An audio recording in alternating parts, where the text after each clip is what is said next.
So today we are going to talk about parasitic fungal, bacterial, fungal and parasitic infections of the CNS, radiologic pathologic correlation with historical perspective. Because we are radiology interested, we will leave the historical part aside. We'll focus on the radiology part with your colleagues, Dr. Hamdi.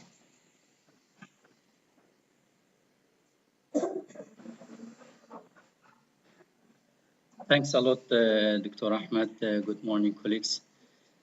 We'll talk about CNS infections. We'll concentrate on bacterial, fungal, parasite infection. And we will concentrate on, as Dr. Ahmed said, the radiological aspect of the subject. We'll start with introduction. In spite of development of prevention and treatment of CNS diseases, still it remains an important source of morbidity and mortality. And there are a wide range of imaging findings in CNS with considerable overlap. So to specify or determine a specific diagnosis or pathogen is still difficult. So we have to correlate with laboratory tests, particularly CSF, to establish a definitive diagnosis.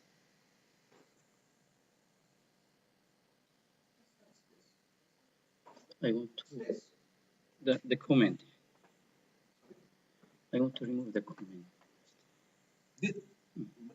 Next slide.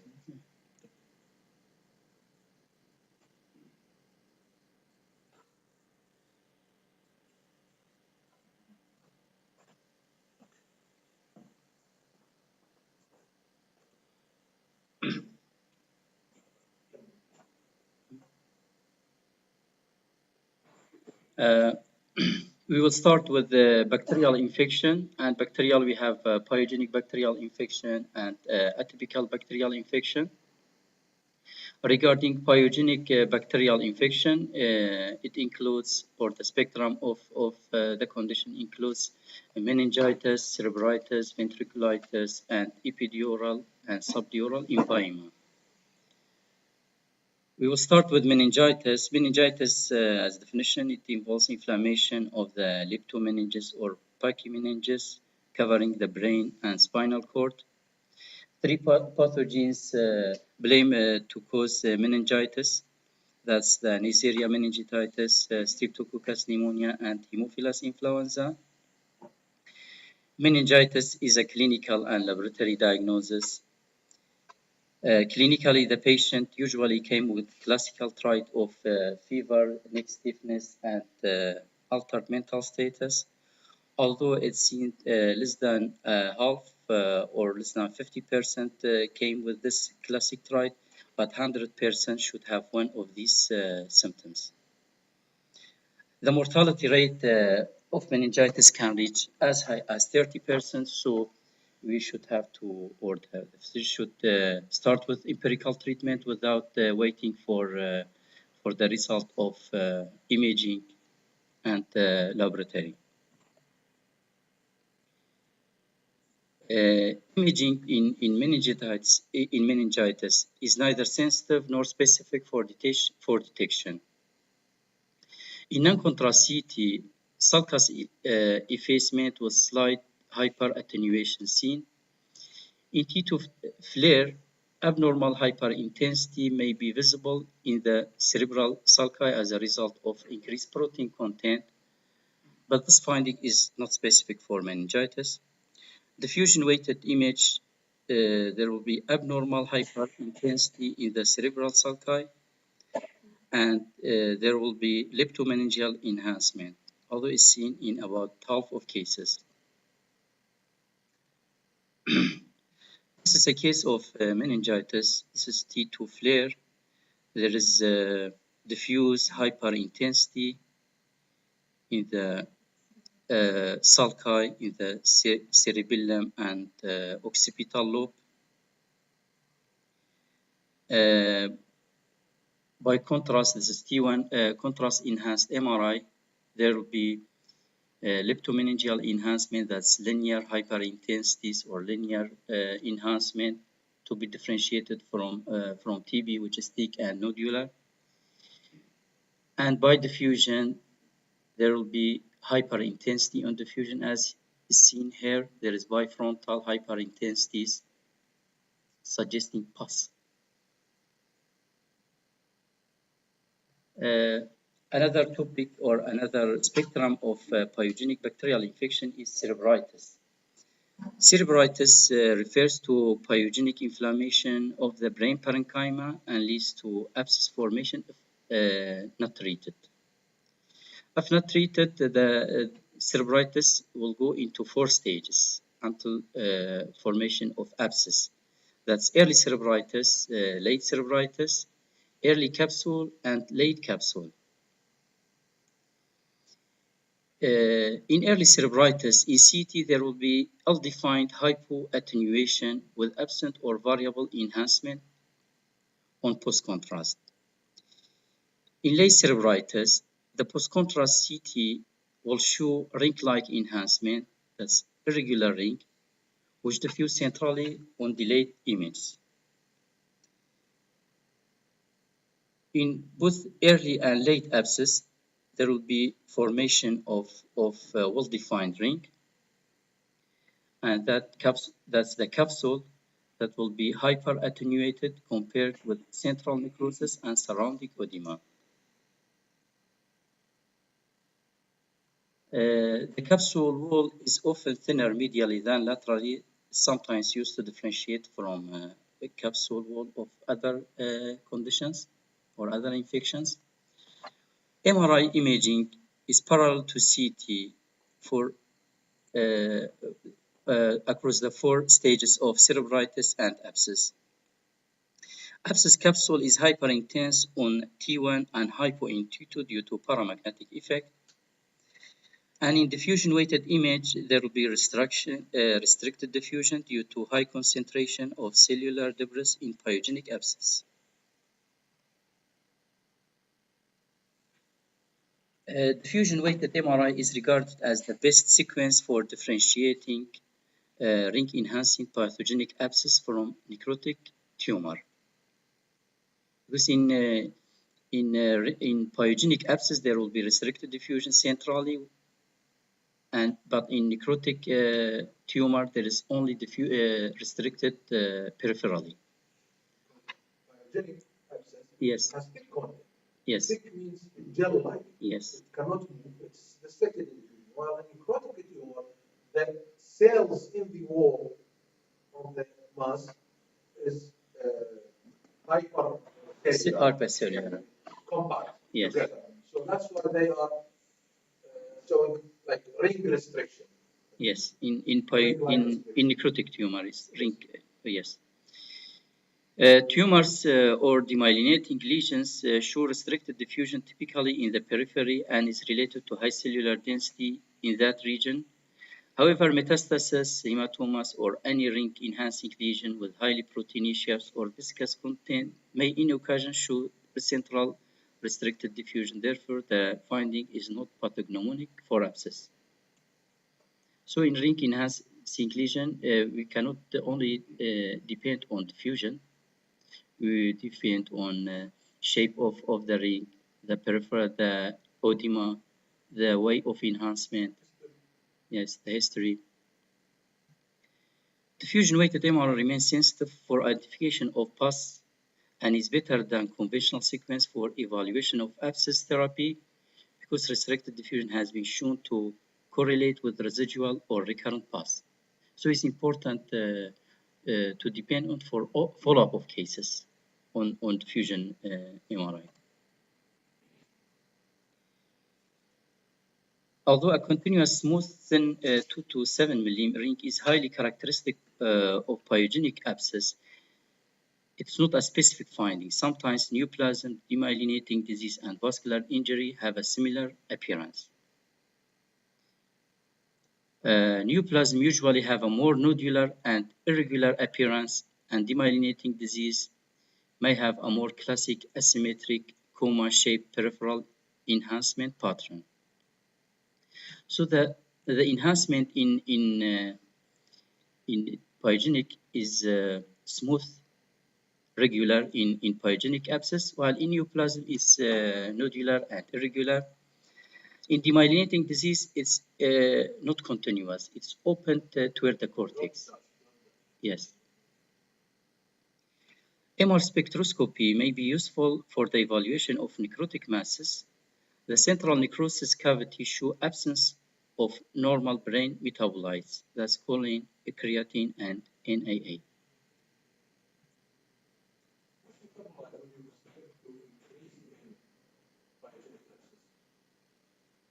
Lactate.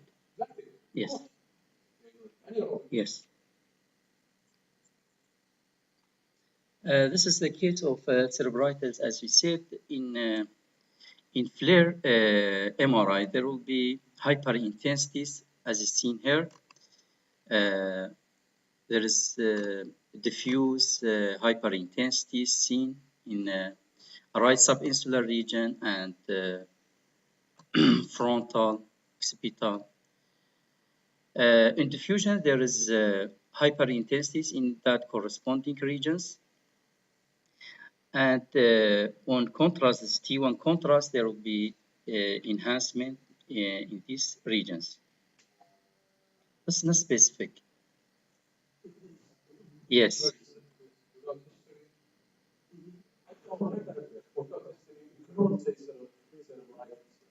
Yes. But when abscess is formed, this is the T2 image. As we said, that the wall will be hypointense in T2, and in T1, it's hyperintense. In T1, that's hyperintense, as if it's contrast. Yes. And it's restricted in diffusion, that's high intensity on diffusion and low intensity on ADC map. And with contrast, there will be smooth regular wall enhancement.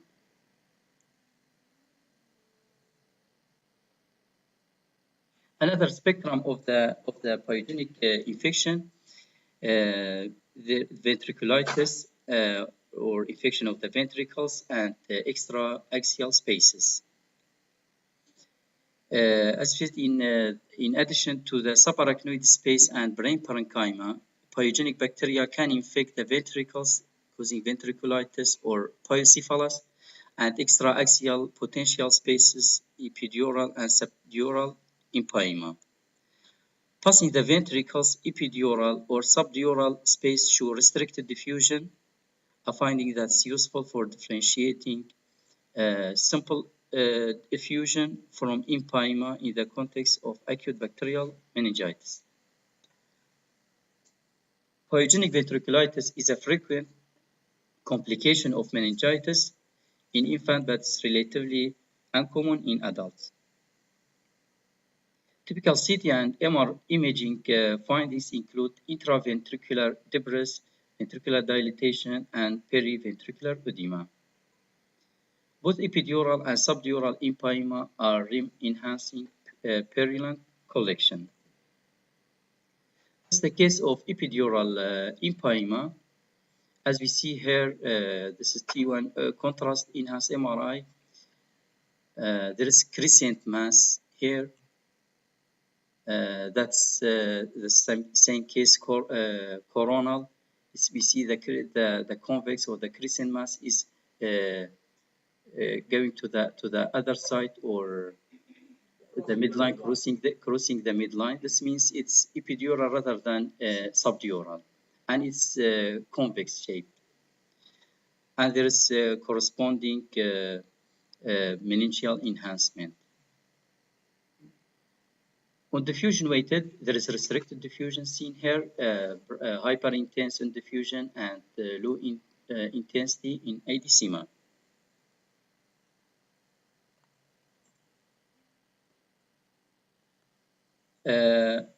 About atypical bacterial infection, we have tuberculosis, pyrochetal disease, and rickettsial disease. We will concentrate on tuberculosis. Tuberculosis includes TB meningitis, tuberculoma, and TB abscess. We'll start with TB meningitis. And the neuroimaging manifestation of TB meningitis includes thick or nodular enhancement in the basal cisterns. Common sites of this enhancement include cistern of the lateral cerebral fossa, where the M1 segment of the internal cerebral artery, and the Sylvian fissure. We may see also complications of TB meningitis, as hydrocephalus and basal ganglia infarction. Due to granulomatous infection, there will be vasospasm causing infarction. Rarely, pachymeningitis. So, if you have a case of basal ganglia infarction, you should keep in mind the possibility of TB. Yes.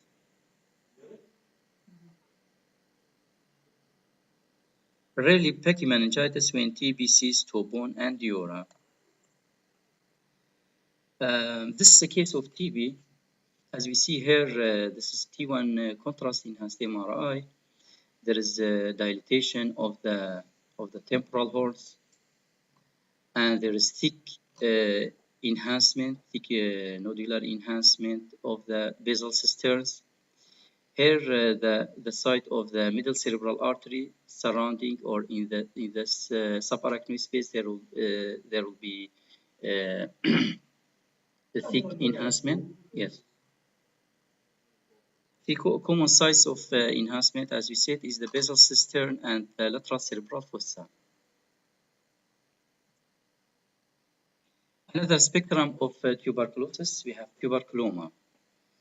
Tuberculoma is the most common parenchymal form of tuberculosis. It's well-defined hypointensity in T2 weighted image and maybe single or multifocal.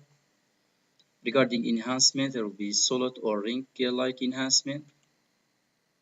Central, non-enhancing if there is liquefaction or caseation, and there will be surrounding vasogenic edema. Target sign is seen, that means central focus of calcification with a ring of peripheral enhancement. In MR spectroscopy, lipid lactate peaks are usually elevated due to high lipid in mycobacterial cell wall.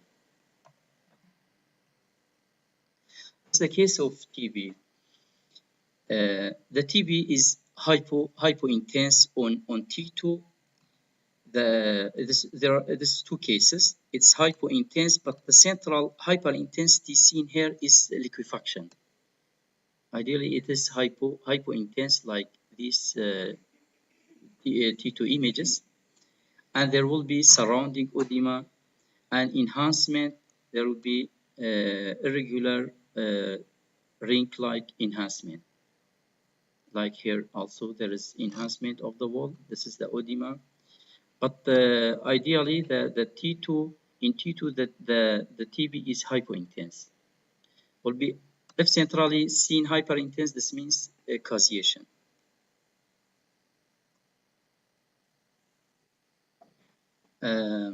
About tuberculous abscess, as in cerebral abscess, peripherally enhancing lesion with low attenuated center surrounding by vasogenic edema. On diffusion weighted, there will be a high diffusion signal, which usually seen centrally as in abscess. Differentiation from tuberculoma is difficult. In tuberculoma, the lesion is the granuloma or the lesion is usually smaller. The abscess is usually smaller, less edema, and center in tuberculoma is T2 hypointense. It's a case of abscess, the T2 flare, and this is the T1 contrast. As we see here, there will be ring enhancement as in pyogenic abscess.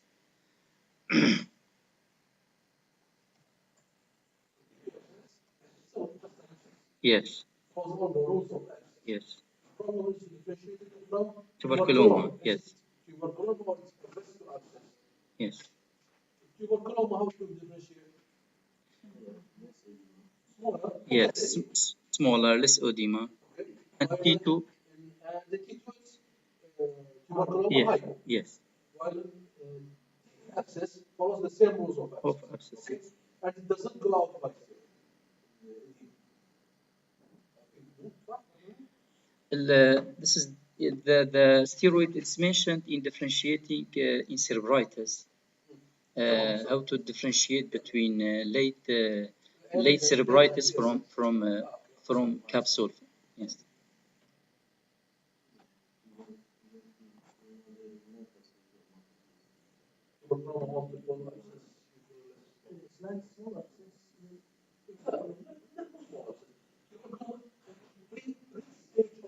Abscess.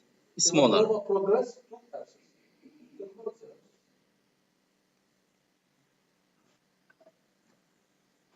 Now, fungal infections.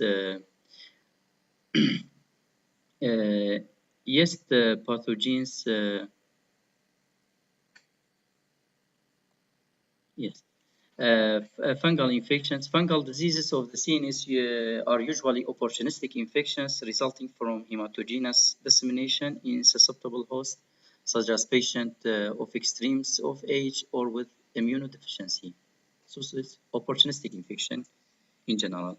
Fungal pathogens can be divided into three basic morphologic categories. That's the yeast, mold, and dimorphic fungus. We'll start by yeast pathogens. Yeast pathogens are unicellular microorganisms like Cryptococcus and Candida albicans. Cryptococcal infection, similar to other hematogenous granulomatous infection, the possible neuroimaging pattern of Cryptococcus includes meninges, parenchyma, and what's called gelatinous pseudocyst. Regarding meninges, there will be abnormal leptomeningeal enhancement, which may have a nodular appearance like in TB. Cryptococcal meningitis is the most common fungal disease of the CNS. Parenchymal cryptococcus, usually small size, miliary less than 3 million or maybe large. The gelatinous pseudocyst that's produced by expansion of perivascular spaces by budding yeast and mucoid material that typically seen in basal ganglia. So in yeast we have meningitis, we have parenchymal involvement and gelatinous pseudocyst. This is the case, two cases of fungal infection. This is the case of cryptococcoma. Cryptococcoma, there is will be a mass, heterogeneous mass with intense enhancement and surrounding edema.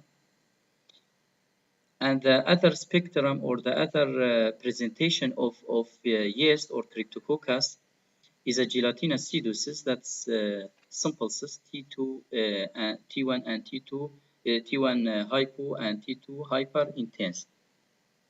So although cryptococcomas are usually miliary less than 3 millimeter, they can be large. Yes. Like in this case. Yes. In case I keep more than yes. at least 2 centimeters. Yes. Okay.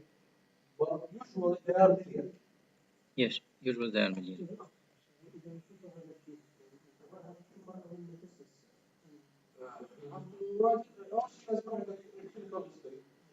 Number one, لازم يكون be compromised. Very young, very old. Then you will start having differential metastasis from the presence of the demons just metastasis. Not the primary. If there is no primary, then you go to the other fungal brain tumor, brain abscess. At the end of that, you may suggest fungal infection. That's a good mystery because we are not in endemic areas for these things. Okay, where are they?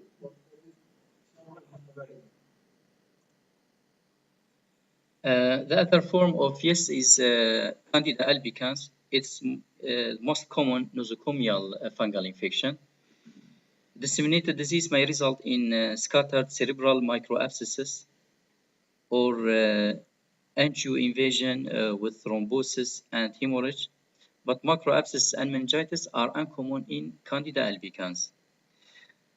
So the overall picture is microabscesses, cerebral microabscesses.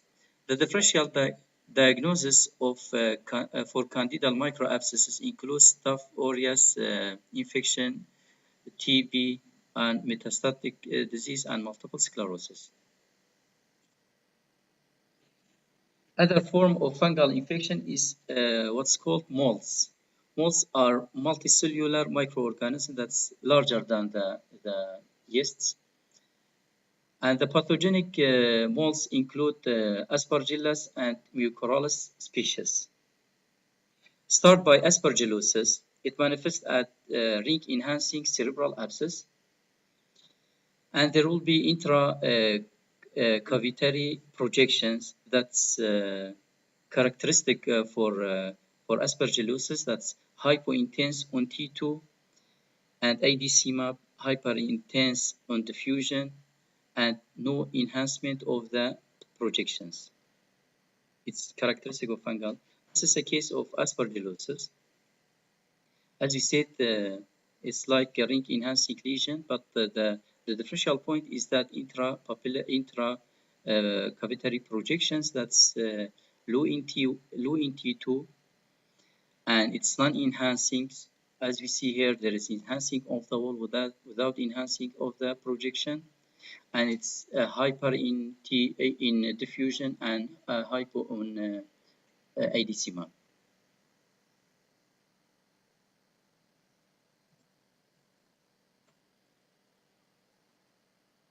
Regarding mucormycosis, mucormycosis, it manifests as a rhinocerebral disease in immunocompromised or diabetic patient. It's locally aggressive sino-orbital infection. The imaging is not specific. T1 iso or hypointense, T2 iso to hyperintense. An enhancing pattern could be minimal or variable enhancement. Both Aspergillosis and mucormycosis have a propensity for vascular invasion by fungal hyphae, facilitated by production of elastase. This may result in cerebral infarction, hemorrhage, or mycotic aneurysm. It's a case of mucormycosis. As we say, the finding is not specific. In CT, we have a mass lesion that's hypodense or hypoattenuated. On T1, it's hypo. In T2, it's heterogeneous, more hyper. And it's minimal enhancements. We see only patchy enhancement in T1 post-contrast. But it's aggressive disease. Even only after 4 days of the same case, we see rapid progression of the disease. It becomes very large, bilateral.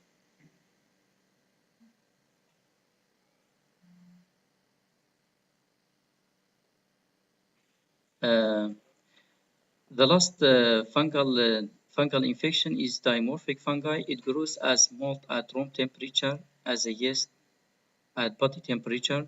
Several species are potential pathogens like coccidioidosis and causing coccidioidomycosis. The neuroimaging pattern of coccidioidomycosis are thick exudate and abnormal enhancement in the basal cistern, like other granulomatous disease, and subarachnoid space. It may be complicated by hydrocephalus or vasculitis. Cerebritis may develop as a result of fungal extension along vessel wall or in perivascular spaces. Now the last infection is parasitic infection. We will talk about 6 parasites or 6 parasitic infections: Cysticercosis, Echinococcosis, Toxoplasmosis, Amebiasis, malaria, and schistosomiasis. We'll start by talking about Neurocysticercosis. It's caused by infection due to pork tapeworm, Taenia solium, from ingestion of undercooked pork. Neurocysticercosis is rather interesting because it's one of the specific imaging findings. Yes. You can't suggest a neurocysticercosis on imaging. Most of the rest are just Non-specific, yes. Maybe. Yes. Maybe. So, but you have to know the findings because you can't say this is neurocysticercosis. That's it. It's very specific. Yes. Yes, we have seen a case, yes.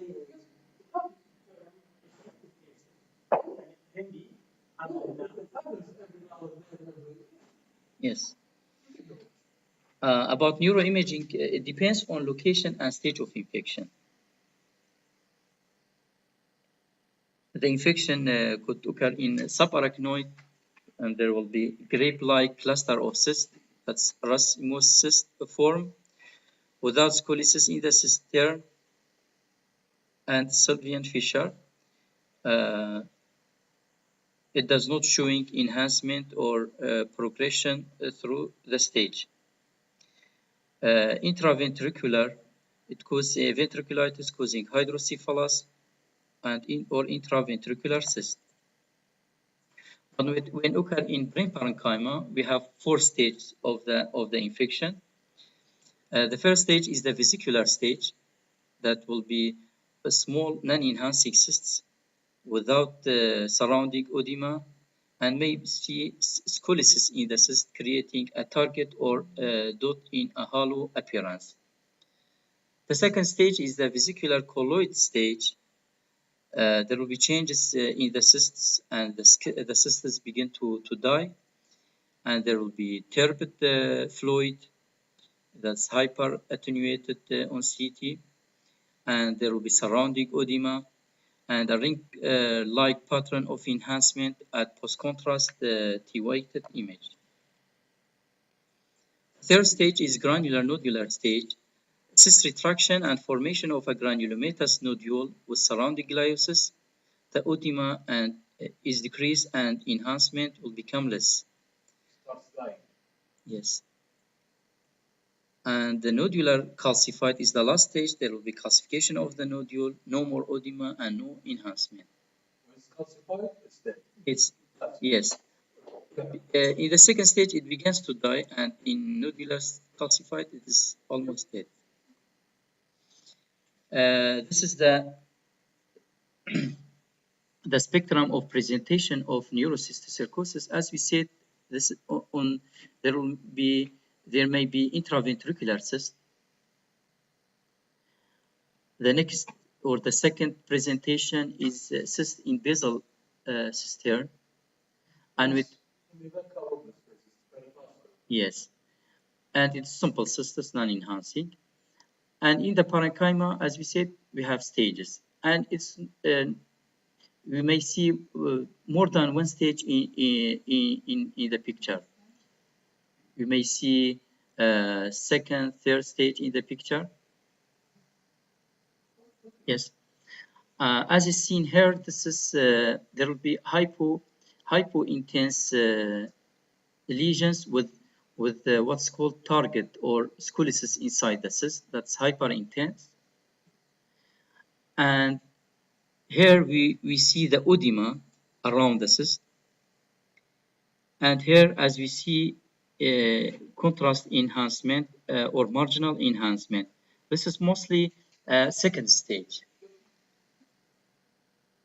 About this case is same case. These three pictures. This is from another patient. It's calcified. Only we see calcified nodules. Yes. Yes, this is the target. Yes, scoliosis inside the cyst. Yes, this in this picture we may see this is the first stage. Yes, and this is the second stage too. It's in the second stage. Yes.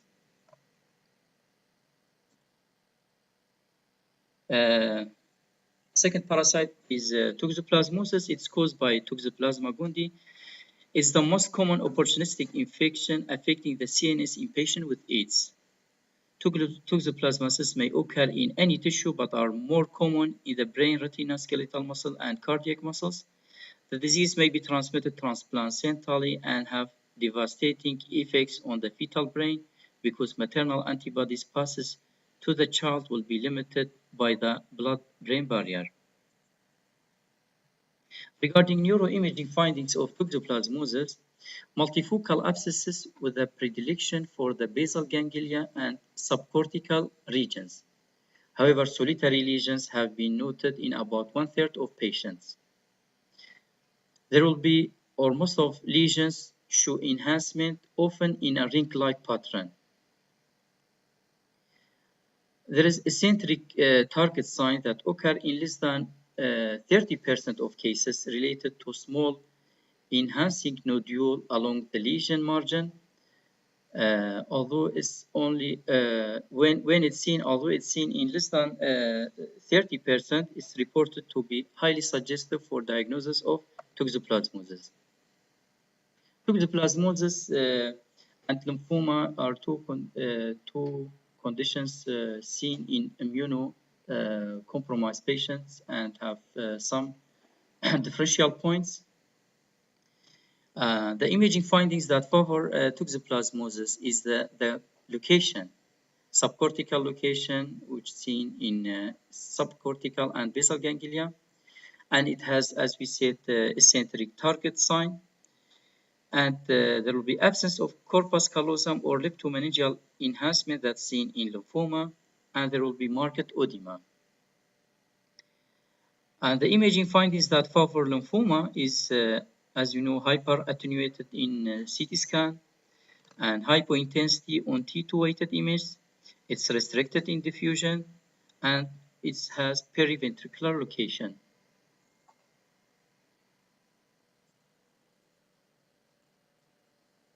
This is a case of toxoplasmosis. This is, as we see here, is low intensity mass, which is more seen in T2, surrounded by edema. And with contrast, there is marginal or ring-like enhancement. And in this coronal view, we see clearly the eccentric target sign.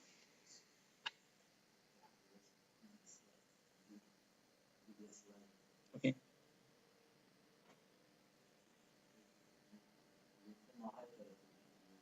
On CT, yes.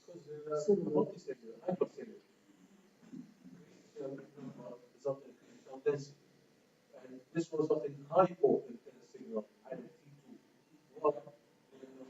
Cytoplasm of course, cytoplasm are multicellular, more compact, resulting in hyper restricted diffusion. Sorry. Okay. But all of these are related to the hypercellularity. And periventricular location, we know it's subendodermal of the lymphoma and the periventricular location. Yes. Well, the doxo is a reflection. It's not multicellular. Yes. So it does not follow that rule. Infection has a mild edema, and there is no subendodermal spread, no leptomeningeal spread. It's eccentric target sign and things like that. Although there are other points of differentiation between those, like in perfusion, in lymphoma there will be high uptake, and also in radionuclide increased uptake of thallium, as Dr. Ahmed said, is malignancy, while in infection, no. Due to hypercellular. Yes.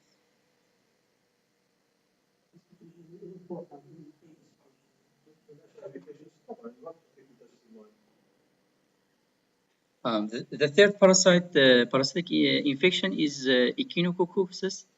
There are two forms of the disease that are most relevant to human hosts. That's the Cystic Echinococcosis, also known as hydatid disease, that's caused by Echinococcus granulosus, and Alveolar Echinococcosis, that's more serious and dangerous form of Echinococcosis that's caused by Echinococcosis multilocularis.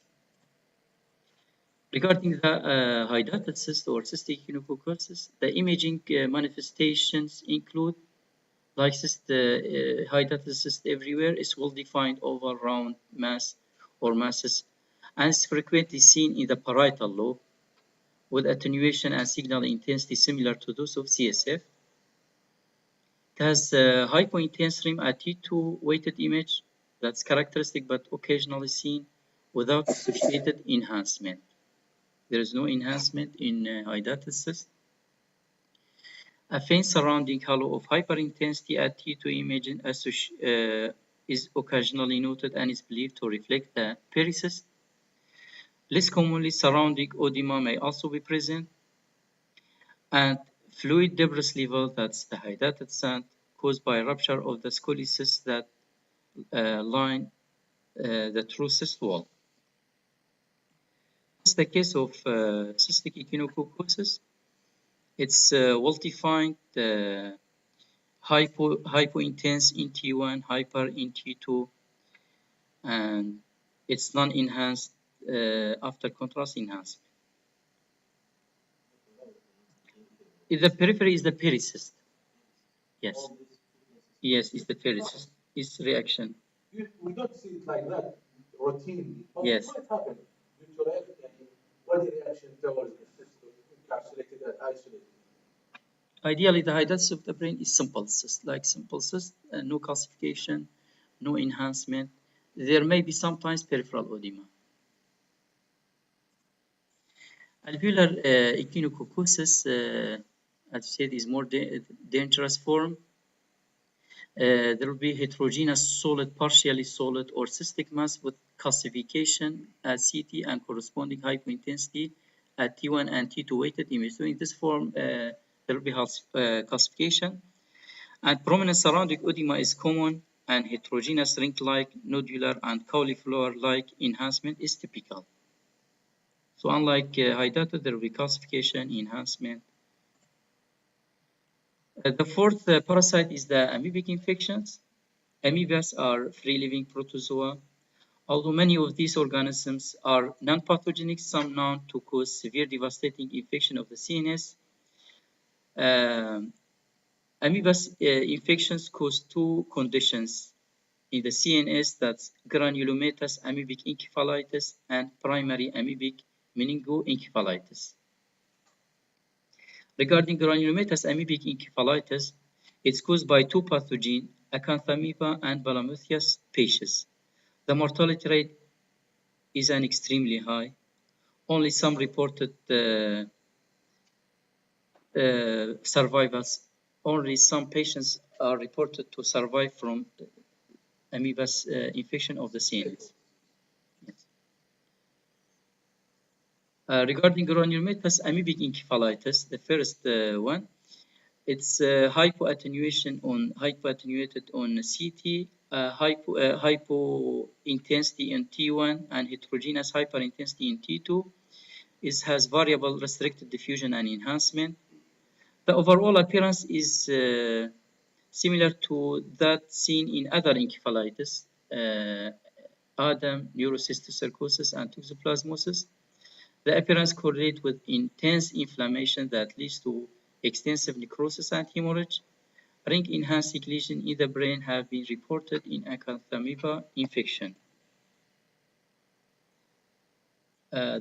The features are non-specific. As we see here, there will be heterogeneous mass with that's T1 with hyperintensities due to hemorrhage or due to necrosis and hemorrhage. And T2 there will be hyperintense. And on contrast, there will be only mild enhancement as seen here with also dural enhancement. This is granulomatous amebic encephalitis due to Balamuthia infection. As we see here, multifocal mass with areas of hyperintensities due to hemorrhage. And here in T2, there is surrounding mass, surrounding edema. And on contrast, there will be heterogeneous and mild enhancement. The primary amebic meningoencephalitis is caused by Naegleria fowleri, and the neuroimaging are non-specific also, like brain edema, leptomeningeal enhancement, and cerebral infarction. Like here, there is leptomeningeal enhancement, and that's CT. There is brain edema of the cerebellum with pressure on the brainstem. Regarding malaria, it's caused by Plasmodium falciparum. The features of malaria in CNS: T2 flare, non-specific white matter hyperintensities, and T2 hyperintense lesions are more marked in the splenium of the corpus callosum. On diffusion, there is high diffusion signal of cortical infarct present, and also there will be hemorrhagic infarction and petechial hemorrhage.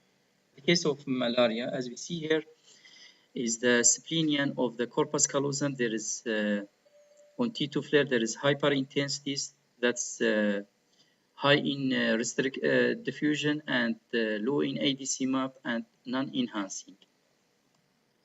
The last parasite is schistosomiasis. Most human disease develops from infestation by one of three trematodes, that's Schistosomia japonicum, mansoni, or hematobium. Neuroimaging findings are variable and non-specific, and single or multiple lesions in cerebellum, cerebral hemisphere, thalamus, or dura. There will be hyperattenuation in CT and surrounding edema. Variable enhancement seen as nodular ring, and arborized enhancement pattern with central linear enhancement may be specific for schistosomiasis. As we see here, this is the matting the parietal region with the surrounding edema and what's called the arborizing contrast enhancement. Thanks for attention.